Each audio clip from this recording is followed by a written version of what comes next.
Hello everyone, मैं doctor Tanvi Sheikh हूँ। पहले तो मैं मेरे सारे व्यूअर्स को विश करना चाहती हूँ वेरी हैप्पी न्यू ईयर। आप सबको नए साल की हार्दिक शुभकामनाएं। काफ़ी टाइम बाद मैं फिर से मिस्टर फेस के चैनल के लिए वीडियो रिकॉर्ड कर रही हूँ एंड क्योंकि हम जानते हैं कि ये चैनल स्पेसिफिकली ओसीटी के ऊपर है।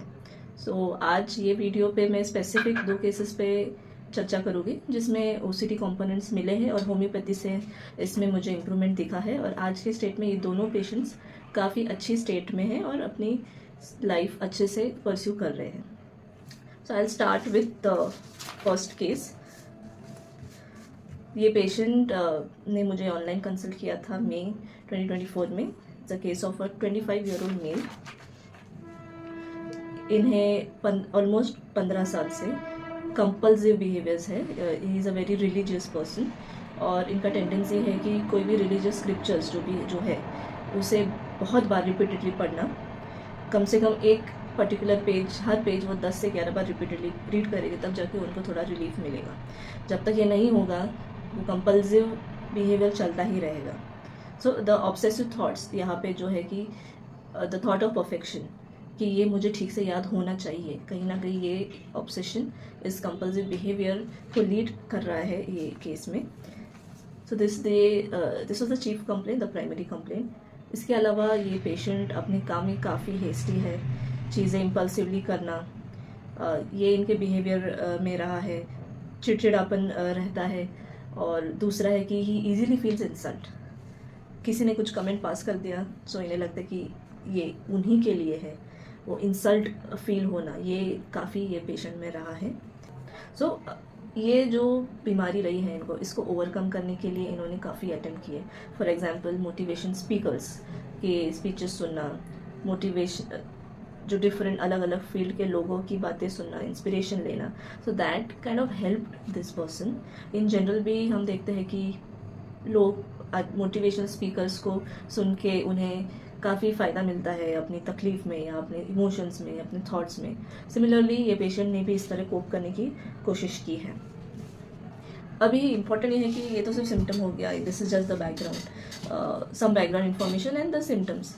बट कोई भी बीमारी, स्पेशली साइकेट्रिक इलनेस, ठीक करने के लिए उसके पीछे का कारण, उसका जेनेसिस यानी वो किस तरह इवॉल्व होती है, ये समझना बहुत बहुत ज़रूरी है। सिर्फ सिम्टम से आप कोई बीमारी ठीक नहीं कर सकते। सो ये केस में मुझे ये समझा है कि चाइल्डहुड में फादर काफ़ी स्ट्रिक्ट रहे हैं एंड पेशेंट को फादर को लेकर काफ़ी फियर रहा था। सो अथॉरिटेटिव पेरेंटिंग रहा है इनके साथ एंड कुछ भी छोटी गलती होने से मार पड़ना, डांट पड़ना। और क्योंकि ये सेंसिटिव थे बचपन से ही, सो छोटी चीज़ भी उनको इंसल्ट फील होना या ऑफेंड होना यानी बुरा लगना, ये सारी चीज़ें ही वुड एक्सपीरियंस। किसी ने कमेंट कर दिया कि तुमने सही से नहीं किया है, तुम पागल हो गया। सो ये चीज़ चुप जाने कि मैं सच्ची में पागल हूँ। तो ये एक कहीं ना कहीं चाइल्डहुड में ये चीज़ एक ट्रॉमेटिक एक्सपीरियंस रही है इस केस में।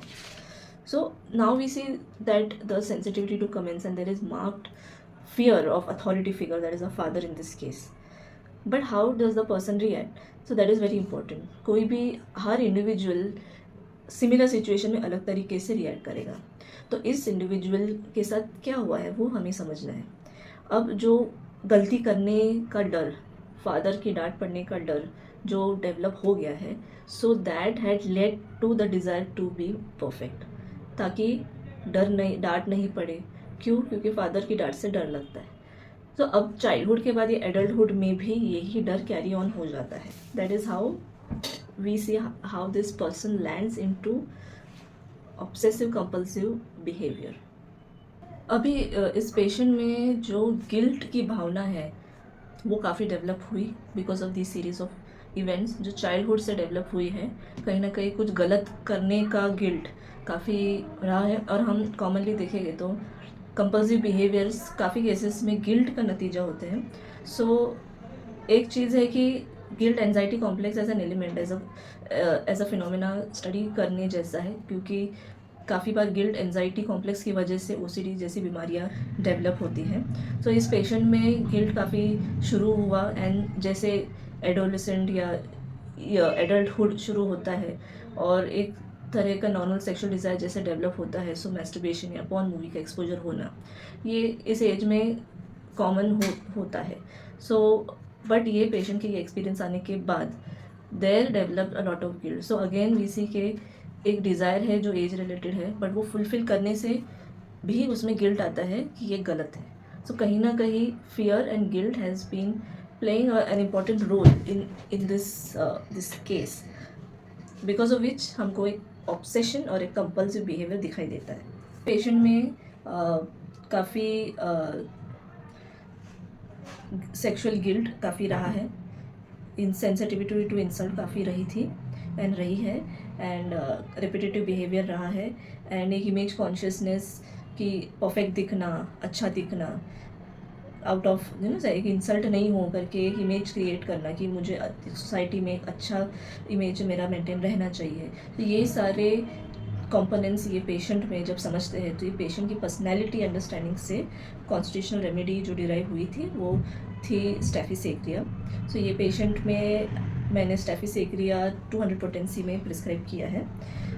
सो by next follow up by 1.5 month जो ऑब्सेसिव थॉट्स और compulsive behaviour is very less, काफ़ी हद तक कम हो गया. एंड देन 1 महीने की दवाई देने के बाद ये ऑलमोस्ट ख़त्म ही हो गया है. अभी पेशेंट ऑलमोस्ट 6 से 7 महीने पेशेंट को रेगुलर ट्रीटमेंट से हुए हैं और आज वो काफ़ी अच्छी स्टेट में है. जो चीज़ें रिपीट करना या कुछ रीड किए तो वो कि गलती ना हो करके वो चीज़ 10 से 11 बार रिपीट करना अब वो नहीं होता है.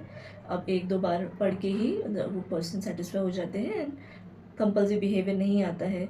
गिल्ट और इंसल्ट फीलिंग भी अभी काफ़ी हद तक कम है. सो ये केस से हमको दिखता है कि होम्योपैथी ने डेफिनेटली हेल्प किया है पर्सन के पर्सनैलिटी डेवलपमेंट में भी और इस clinical condition that is obsessive compulsive disorder.